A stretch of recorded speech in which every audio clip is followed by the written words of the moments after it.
Hi, David Shah with Weight Loss Exposure. I've been here a little over a month now, and I remember when I started doing my videos outside when I first came out here, I could get away with doing the videos around about this time of day and not be agitated by the direct sunlight or the heat. A month later and I just can't do it. It's just way too hot to be sitting in one spot for any given length of time without feeling hot and bothered and sweating buckets, and that's not really the way I want to make a video. I'm not complaining about the sunshine and heat, I love it, but just sit still underneath it like that is asking a lot. So here I am in a different location, same park but different spot, to make this video. And today's video is all about how shopping at health food stores doesn't necessarily mean you're buying healthy food, and therefore doesn't necessarily mean you're promoting a healthy you. And if you're looking to lose weight, whether you're promoting the means to weight loss by picking certain foods off the aisles and shelves within health food stores. I'm not knocking health food stores. I shop every day at Whole Foods on the corner of Fairfax and Santa Monica. It's a fantastic store. It's bigger than anything I've ever experienced back in London in terms of health food shopping. The array of food on offer, it's like a playground to me. There's so much available, the presentation, the layout, even the staff there, everything comes together to make a really truly great store to shop at. And you know, I've been in other stores, and out in this part of the world that really is a prominent thing. People are very conscious about their health and well-being and the way they look, so you know, the opportunity to shop at these places is greater than anywhere that I've experienced back home in England. And with that opportunity and increased exposure, I get to see more of what's going on. And I'm noticing people buying certain foods, certain aisles and sections of the supermarkets packed with foods or products, produce that I wouldn't consider healthy or worth buying. And it's that I really want to get into in today's video. I'm not necessarily talking so much about the stuff that should be obvious to people, the things like sweets, chocolates, cakes, alcohol, caffeine, tea, coffee, etc.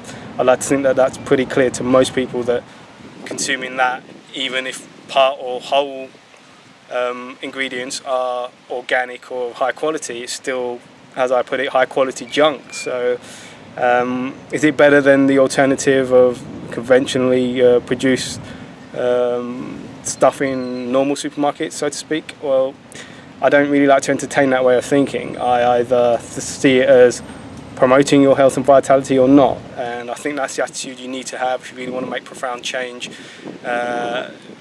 transformations with your weight and your health. So I don't really want to look at, is it better than the alternative? Is my only definitive view is it good for you, full stop. So I don't really want to dwell on those types of foods so much, because they should be obvious to people that they shouldn't be really being consumed in any great frequency. I want to look more at the subtler foods or produce on these shelves that people might not be aware of, in terms of how they are impacting their health negatively. So therefore, if you're looking to improve your health, or if presumably you're shopping at health food stores to promote the best you possible, then these are probably foods you want to be steering clear of. So such things as tinned foods, what else? Juices and smoothies that sit on shelves for days at a time. Packaged foods, so you can get pre-packaged meats and fish and various other produce that kind of have a long shelf life because of their packaging. They usually have sugar contained in them to kind of mask the fact that they are largely nutritionally void, for the fact that they're designed to last longer on the shelf than the conventional produce that you would buy if it was fresh. And that sugar is also used as a preservative for that reason. What else? Soy products, grains and cereals of any kind, and the products that come about from those, so like cereal bars and breakfast cereals as a whole, and other stuff that I mention in my article that I may be overlooking now. The reason I'm not going into too much detail into how these foods or produce aren't really great for you is because, as I said, I wrote an article about this as I always tend to do first. And within that article, there's greater detail. There's even some links to some external resources for further reading. But needless to say, these products or produce contain ingredients, or in part or in whole, that I don't promote or advocate for a healthy and vital person, or in promoting weight loss. And from my personal experience, not only within the last month, but from the years of shopping at places like this back home as well, people buy it. People buy these things, and the shops are laden with them. And I can only assume that people are unaware of the negativity that they have on the body. And so I really wanted to address that.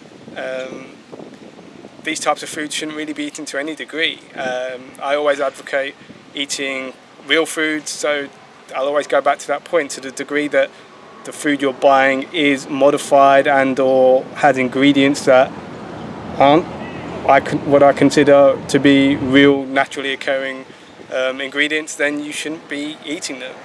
That's not to say that the occasional treat, for example, your favourite condiment or your favourite dessert or whatever else, the odd treat isn't allowed or acceptable. That's not the case. But I just wanted to clear up the miscomprehension of what health foods really are. And if people are eating these on a regular basis, even on a daily basis, under the premise that they're actually promoting your health and vitality, then that's the real message I wanted to clear up.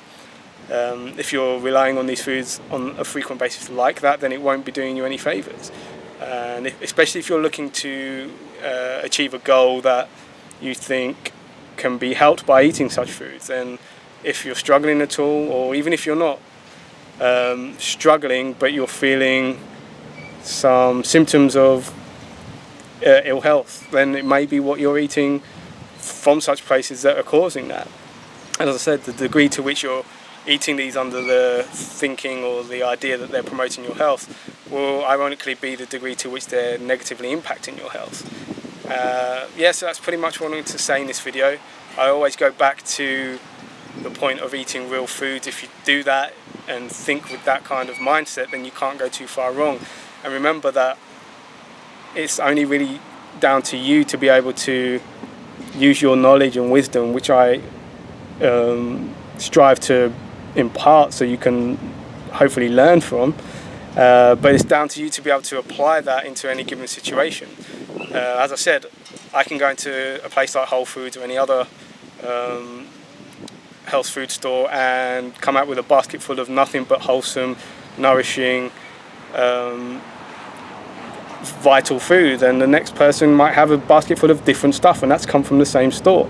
So you can't necessarily blame the stores or look at it from that point of view. It's all down to the individual and being aware of what is right for them. So I hope this video helps with that. And lastly, some people, when I refer to this topic, think that I'm being overly picky, I'm being overly fussy, and that's people who are just looking to keep their vitality or sustain vitality. Even those people who are looking to lose weight or transform themselves in some way tend to have that kind of view. Well, if it's only a favourite sauce or adding soy sauce to a stir fry or something like that, as I touched on at the beginning, I'm very much a believer in doing what is optimal to get you to where you want to be. I don't make a living from compromising on what delivers the best results, so I can only offer you that advice. Only you can then decide whether I'm being picky in making a video like this, but if you really want those profound results and you've got a lot to achieve, then my message is clear. You need to be steering away from these kind of foods. There's enough negative health impacts in the environment and society we live in that you can't really control, or at the very least minimally control, that you then don't want to add to that by consciously and willingly buying foods that are adding to that burden, when you could easily just be buying foods that work for you and paying just as much if you're shopping at Whole Foods or any other health food store anyway, but buying foods that don't work for you. It's not going to be for the price that you might not be buying the foods that do work for you, because invariably they'll be costing you the same kind of money. So bear that in mind when people might think the same if you bring this point up with them, or if you're watching this video and thinking that yourself, that I'm being overly fussy. Ultimately it's your decision, but I just wanted to clear that up and really show the difference between what is really healthy food and what is food found in a health food store that I still wouldn't consider good to eat. As I said at the beginning of this video, I haven't really touched on the details of some of the subtler negative foods and produce out there in terms of how they affect the body and what they do. There's a bit more detail in my article, and as I said, within that article as well, there's links to external articles that go into even greater detail on some points. So the link to my article for this video will be below this in the information box, so click through to that and you can perhaps pick up on more information that I haven't included in this video, or may even have missed if I wanted to say it. Some things that have just slipped my mind. Thanks for watching, and I'll see you soon.